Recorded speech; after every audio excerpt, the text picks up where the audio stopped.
Todos nós estamos sujeitos a imprevistos. Podemos fazer planos, mas a vida de qualquer um pode tomar rumos diferentes do que foi esperado. Empreendimentos que começaram bem-sucedidos podem vir à falência por causa de crises financeiras internacionais. Viagens de fim de ano podem ser prejudicadas por causa de uma doença. Tom Hanks já disse certa vez que a vida é como uma caixa de chocolates. Ninguém sabe o que pode encontrar lá dentro. Essa é uma verdade de Forrest Gump, mas que se aplica muito bem sobre o náufrago.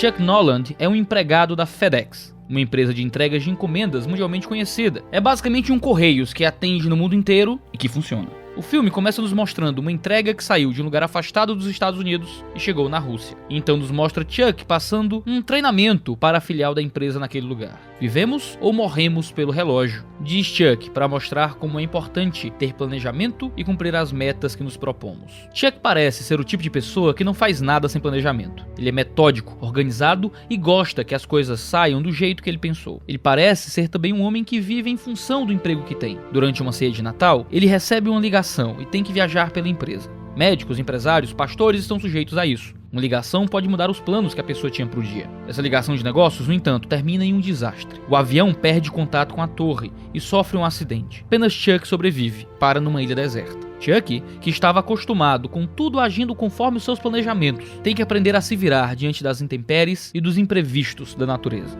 A profecia do seu nome então se realiza. Chuck Noland poderia ser traduzido literalmente como Chuck sem terra. Ele está agora em uma terra desconhecida, em um não lugar, tendo que lutar para sobreviver. Os embates do homem versus a natureza são comuns ao longo do filme. Chuck tem que lutar contra o mar, ele fica sem nenhuma tecnologia, ele tem que aprender a fazer fogo e a sobreviver alheio às conquistas da modernidade. Ainda que no começo ele demonstrasse um respeito e até interesse em recolher e devolver o máximo das encomendas possíveis, ele desiste e começa a abri-las para ver se havia algo útil ali. E como que precisando ainda de um contato com seu antigo emprego para mantê-lo com os pés firmados na realidade da vida pré-naufrágio, ele mantém uma caixa lacrada. Então ele começa a adaptar aquilo que ele tinha nas caixas. Os patins de gelo se tornam ferramentas de corte. O véu de um vestido se transforma numa rede de pesca. O filme das fitas VHS são usadas como corda. E a bola de vôlei Wilson se torna um amigo imaginário. Quase como o índio Sexta-feira do famoso náufrago da literatura popular Robinson Crusoe. Conforme o tempo passa, vemos um tipo de processo de hominização e adaptação. Chuck parece simbolizar a humanidade de forma geral na sua luta por se adaptar e por vencer as forças da natureza. O processo de construção de casas toscas e nômades, para então passar a morar em cavernas de forma fixa, o aprendizado de caça, a descoberta do fogo, as pinturas rupestres, são elementos que são usados por historiadores e arqueólogos para falar do desenvolvimento humano. Esse embate do homem contra a natureza domina boa parte do filme. O maior deles, certamente, é o cinturão de ondas que cercava a ilha.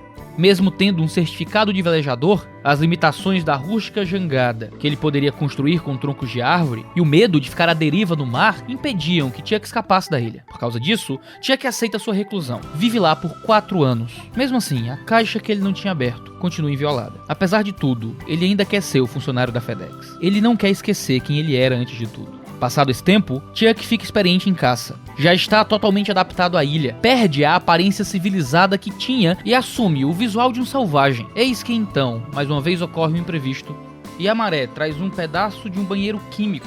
Chuck descobre o que pode ser usado como vela, faz uma nova jangada e parte para enfrentar o mar. Novamente, temos o homem contra as forças da natureza. Chuck tem que pescar em alto mar, precisa se proteger contra tempestades e com sua rudimentar canoa ele encontra uma baleia. Talvez uma referência ao grande peixe que engole Jonas na história bíblica. A natureza é posta no filme como essa força do caos, esse fator de imprevisibilidade, o destino que o homem não pode controlar. O que o ser humano pode fazer é improvisar, é adaptar, é superar.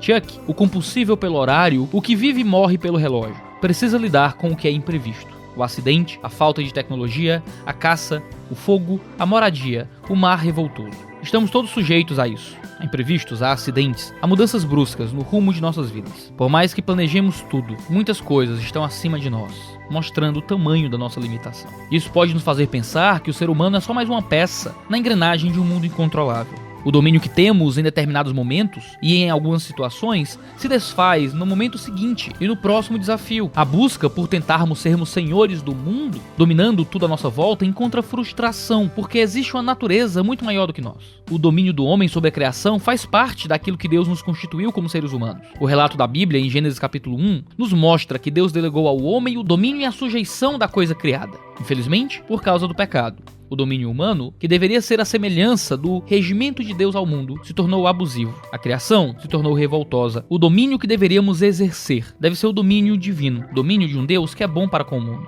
Por mais que haja o pecado que nos corrompe, e por mais que a natureza esteja gemendo por causa da queda que lhe foi sujeita, há uma redenção para nós e para a natureza. É uma redenção que vem dos filhos de Deus. Por mais que tenhamos que lidar com os imprevistos do mundo, não estamos sujeitos a uma natureza raivosa, mas estamos sujeitos ao Deus que rege a criação.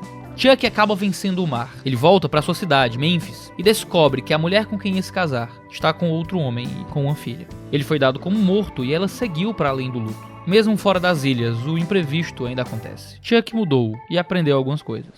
Eu sei o que eu tenho que fazer agora. Eu vou continuar respirando. Porque amanhã o sol vai nascer. E quem sabe o que a maré vai me trazer.